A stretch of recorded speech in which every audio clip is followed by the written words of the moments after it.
Estén atentos porque vamos a hablar de algo muy importante e interesante para todos ustedes y es en qué consiste el diagnóstico prenatal. Se ha creado una nueva unidad para ese diagnóstico y hemos invitado al doctor Miguel Ángel López. Muy buenos días, Miguel Ángel, ¿cómo estás? ¿Qué tal? Muy bien. ¿Y tú? Bienvenidos a Estando Contigo.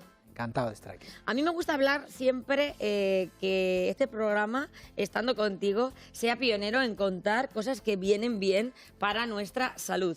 Nos sentimos orgullosos de ser el programa de salud de Castilla-La Mancha Media. Y cuando hablamos de diagnóstico prenatal, hablamos de lo que hay que hacer, esas imágenes y esas técnicas que utilizáis los ginecólogos, ¿verdad? Sí. Y que son tan importantes para que todo salga bien. Bueno, realmente el diagnóstico prenatal es aquella parte de la obstetricia, del control del embarazo, que lo que nos va a hacer es ayudarnos a poner de manifiesto cómo está el bebé. Si el bebé tiene algún tipo de alteración, no la tiene, y durante el embarazo intentar poner los remedios o prevenir aquellas situaciones que pueden hacer que en su vida postnatal pueda tener un desarrollo inadecuado. El doctor Miguel Ángel López, están viendo ustedes el jefe de ginecología en Quirón Salud, se ha creado esa unidad de diagnóstico prenatal y nosotros cuando una mujer se queda embarazada, lo primero que tenemos que hacer es tener pues pautadas una serie de pruebas, ¿verdad, doctor?, que van a permitir hacer un seguimiento adecuado del embarazo. Sobre esas pruebas hay novedades. Tenemos también imágenes, ecografías que queremos compartir con ustedes para que vean cómo ha ido cambiando y evolucionando, porque desde antiguamente, cuando las mujeres no se hacían ecografías, que no sabían nada, a lo que tenemos ahora. Sí, en la actualidad la verdad es que la medicina que se dedica a la parcela del control de la gestación ha evolucionado de una forma espectacular. No solamente ya en el campo de la salud y del tipo de vida que lleva la embarazada, sino en los diagnósticos, fundamentalmente en la imagen. Aquí se ve todo. Sí. Ahora mismo estamos viendo imágenes en 4D. Esas son imágenes en 4D, donde podemos ver la superficie de la cara fetal, incluso al detalle, viendo... Claro, ahí se ve que parece que dice, se parece al padre y a la madre. A veces claro, es decir, por eso esos rasgos. La característica de llamarle ecografía emocional, porque los padres disfrutan y empiezan a sentir ese vínculo. Entonces, si podéis ver en las imágenes, o podéis ver en las imágenes cómo el feto sonríe, en ese caso, que es una ecografía en HD Live, que es una tecnología que nos destaca la profundidad de la cara del feto y de determinadas zonas fetales, e incluso cómo en un momento determinado puede... ¿Está sonriendo? Claro, sonreír. Está sonriendo. Esa es la característica precisamente que nos transmite o nos ayuda a este tipo de imágenes. Y además de eso, para explicarle sobre el terreno a los padres cualquier tipo de alteración que pueda haber o incluso cuáles son las características morfológicas. Claro, hay esas cosas que cuando decían ustedes, señoras que están en su casa, que muchas no tuvieron la opción ni de ir a un ginecólogo cuando se quedaron embarazadas, porque muchas de las espectadoras que nos están viendo ahora mismo en casa, pues a lo mejor les tocó parir en su casa, doctor, o incluso en el campo. Sabemos que esto así ocurría. Entonces, ver estas imágenes, pues es desde luego demuestra el avance que ha tenido la medicina y lo importante que es el poder saber lo que está ocurriendo a través de una imagen. Antes decían que voy a eso, nace una criatura, lo primero que hacemos es contarle los dedos. Ahí ya uno puede contar los dedos que tiene, cosas tan sencillas como esas. En determinadas circunstancias, cuando el feto abre la mano y saluda, en esas imágenes podemos contar el número de dedos e incluso si hay algún dedo supernumerario o falta alguno. No son las anomalías de mayor importancia. Exacto, son menores. Porque son menores y no van a condicionar para nada el seguimiento del embarazo. ¿Cuántas veces sabíamos que nacía gente sin un riñón y no se sabía hasta que a lo mejor se hacía su primer examen con 20 años? Claro, entonces en ese aspecto nos prepara tanto fundamentalmente a los padres como a los médicos para saber qué tenemos que hacer para que cuando nazca el feto los padres estén preparados, el niño cuando nazca la criatura, y sobre todo qué estrategias debemos llevar a cabo para que tenga una vida lo más saludable posible. Lo más saludable posible, doctor. Recuerdo yo un caso de un niño que no había ecografías entonces y el niño había estado todo el tiempo con su mano puesta en la cara y no se le había desarrollado la mitad de la cara. Si eso se hubiera visto, por ejemplo, en una eco, pues incluso podríamos haber evitado ese problema. Es que es tan difícil.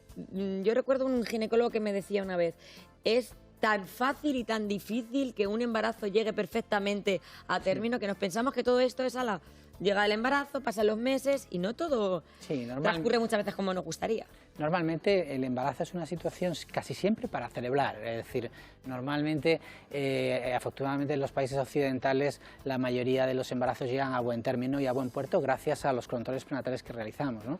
Y sobre todo por el tipo de vida que llevamos. Por eso es tan importante este tipo de unidades. Por eso es muy importante este tipo de unidades. Evidentemente, antiguamente y en los países subdesarrollados, pues esto no es así. Y entonces, lógicamente, tenemos que aprovechar esa circunstancia. Hay que aprovechar esa circunstancia. Y acudir a las unidades, como la que tenemos nosotros en Quirón, para llevar a cabo un diagnóstico correcto de todo aquello que pueda surgir, ya sea en el ámbito banal, morfológico, lo que has comentado de la presencia de alguna alteración en las manos, en los miembros, o como puede ser ya anomalías de mayor calado, mayor envergadura, que sí pueden en un momento determinado condicionar, como pueden ser por ejemplo las alteraciones cromosómicas. Totalmente, para eso hay técnicas distintas que también tenemos imágenes para que ustedes puedan seguirlas con nosotros. Por ejemplo, técnicas además no invasivas, que eso es importante que lo digamos. Sí. Cuando decimos no invasiva, ¿qué queremos decir, doctor López? Pues muy sencillo. La técnica invasiva es aquella que no pone en riesgo la integridad ni la viabilidad fetal por la realización de la misma. La amniocentesis, cuando por ejemplo, escuchamos la primera vez esta técnica, que no hace tantos años, ¿verdad?, que se empezó a hacer, ahora es que parece que todo pasa muy rápido, pero no hace tantos años. Era una técnica que nos daba miedo a las mujeres, era como, Dios mío, ¿te la haces, no te la haces? Claro, ¿Pones en riesgo la vida de esa criatura? Así es, la amniocentesis, igual que la biopsia corial, que es coger un trocito de placenta para analizar las células fetales, tienen un índice de riesgo. Esa es una amniocentesis, es decir, como veis hay un traductor ecográfico con el cual vemos la imagen donde se encuentra el feto y pinchamos con la aguja dentro de la bolsa y sacamos líquido para analizar las células que hay flotando de descamación de la piel del feto. Y de esa forma podemos ver cuáles son los cromosomas de la criatura y si vienen bien, si hay alguna alteración numérica, alguna alteración por falta de algún trocito de alguna podríamos descartar si hay un Down o por cualquier ejemplo, otro síndrome. Un síndrome de Down, un síndrome de Edward.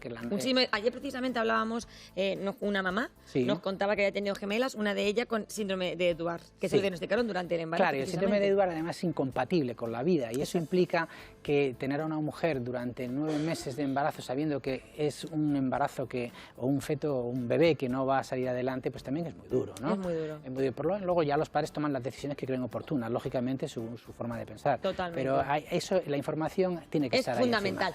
Y doctor, veíamos esa prueba y ahora hablamos de otro tipo de prueba que precisamente lleva ese nombre de técnica no invasiva, que consigue tener los mismos resultados o mejores y que sin embargo tiene 0 probabilidades de provocar ningún problema. Las técnicas no invasivas lo que han hecho es disminuir el porcentaje de gente que necesita de una técnica invasiva y por tanto estamos disminuyendo la tasa de pérdidas fetales. Exacto. Bien, ¿qué técnicas no invasivas tenemos en la actualidad?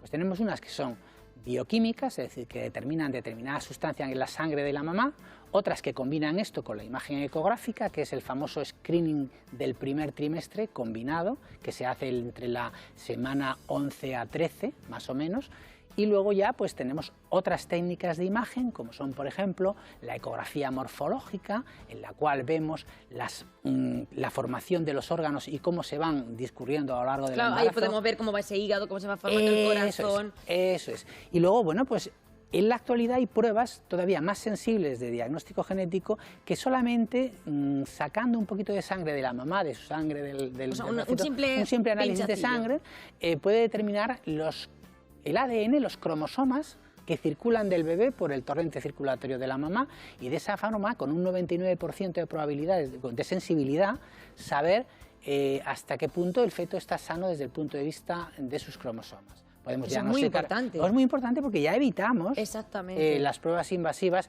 en un porcentaje muy importante de casos, sobre todo en aquellas en las cuales diagnosticamos que el feto está sano, porque ya no tenemos que pasar a la prueba invasiva. En las que diagnosticamos con estas pruebas que el feto tiene alguna alteración cromosómica, normalmente, como sigue siendo una prueba con un cierto porcentaje de estadística, siempre recomendamos confirmar con el estudio invasivo. Y doctor, esta es la pregunta que nos hacemos siempre en todas las enfermedades y en todos los problemas de salud. ¿Se detectan más casos porque hay más medios o porque pasan más cosas ahora? No, yo creo que lo que está ocurriendo en la actualidad es que sabemos más. Sabemos más. Es decir, tenemos mucho más que saber, ¿no? Pero evidentemente antes un síndrome de Down en muchos casos se diagnosticaba en el nacimiento.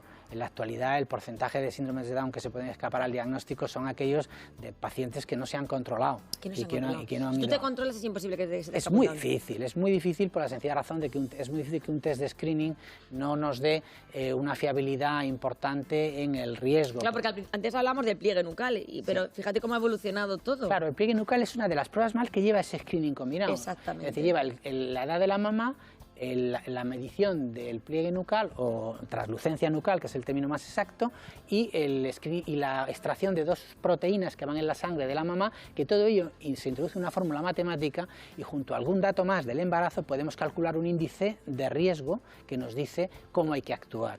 Entonces, para que os hagáis una idea, solamente eso, que está ya totalmente extendido en cualquier ámbito, tanto público como en privado, podemos tener una sensibilidad del 90%. Del 90%. Y hay solamente un 5% de falsos positivos. Es que fíjate la tranquilidad que da eso a una familia. Mucha tranquilidad. Ahí estamos viendo otras imágenes, doctor. Descríbenoslas. Sí, en estas imágenes lo que estamos viendo, una vez que hemos obtenido, porque la muestra de líquido amniótico, que sería la amniocentesis, o de tejido de la placenta, que sería la biopsia corial, pues esas células hay que cultivarlas, las cultivamos, veis que hay como una especie de cristalito que se llama placa de Petri, pues se cultivan durante unos días y de esta forma luego el genetista puede determinar cuál es el mapa cromosómico que tiene ese feto, es decir, cuál es su cariotipo, y de esa forma determinar aproximadamente hasta 120 anomalías cromosómicas. 120 anomalías cromosómicas, incluso ya anomalías que ya no son solo numéricas, sino de faltas, de trocitos que le faltan o de más, o existen de más en determinadas zonas de los cromosomas del feto. Y eso, bueno, pues da mucha seguridad porque... Y doctor, ahora que se retrasa tanto el embarazo, claro, esto hace que estas técnicas estén más a la orden del día. Porque antes se hablaba de amniocentesis cuando, bueno, si pares antes de los 35 años, no es necesario que te hagas esa prueba, ¿te acuerdas que eran un poco los marcadores?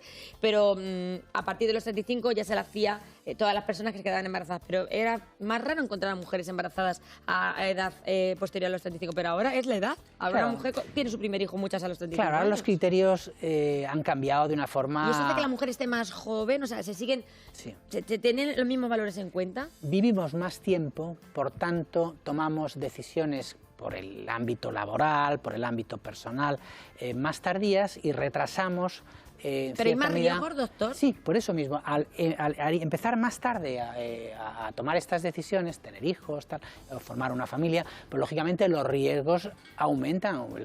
Los óvulos de una mujer tienen la edad que tiene la mujer y eso implica que pueda haber una mayor cantidad de anomalías genéticas o de alteraciones en esos óvulos y lógicamente eso pasa al embrión en el momento que se produce la fecundación. Ahora que prácticamente estáis haciendo pruebas vosotros casi de manera constante. Sí, y afortunadamente existen esas pruebas y tenemos a la población mucho más, a las pacientes, mucho más formadas y con una educación mayor, una sensibilidad mayor para acudir a realizarse estos test. Doctor, al final esto pone de manifiesto, volvemos otra vez a la investigación, a lo importante que es invertir en investigación para que tengamos ese diagnóstico previo que nos permita pues tener un embarazo con tranquilidad, que es al final de lo que se trata. Claro, hombre, lo que está claro es que si no hay ni mejores ni peores médicos dentro de unos niveles... Pero tú eres para mí el mejor ginecólogo. Yo sé que tú me quieres mucho, yo a ti, pero lo que te quiero decir es que dentro de la escala, en el mundo occidental, normalmente los médicos tenemos una formación de un nivel estándar muy bueno, en general. ¿Qué ocurre? Lo que hay es mayor o menor disponibilidad de tecnología. Eso. Es decir, si yo tengo en mi consulta, como disponemos en Quirón, de ecógrafos de alta tecnología, con tecnología HD Life, como son, por ejemplo, el Bolson S10 o el S8, que disponemos de 3 equipos aquí en Toledo, pues son los ecógrafos que te permiten ver todo. Puedes ver con detalle y dar muchas más garantías de la salud de ese crío, de ese feto, de ese bebé. Sin embargo, si no dispones de esa tecnología, por muy buen profesional que seas, te falta el apoyo de ello. Entonces... Totalmente, que si esto es como todo, si yo puedo ser muy buen conductor, pero si no tengo un buen coche, pues ya puedo conducir bien. Estamos en las mismas. Doctor Miguel Ángel López, esa unidad prenatal está en Quirón, es el jefe de ginecología. Gracias por estar con nosotros, gracias por traernos las últimas novedades y gracias por ayudar a tantas mujeres a llevar su embarazo a término de la mejor forma posible. Gracias. Encantado y un placer. El placer es nuestro. Doctor López, continuamos en Estando Contigo.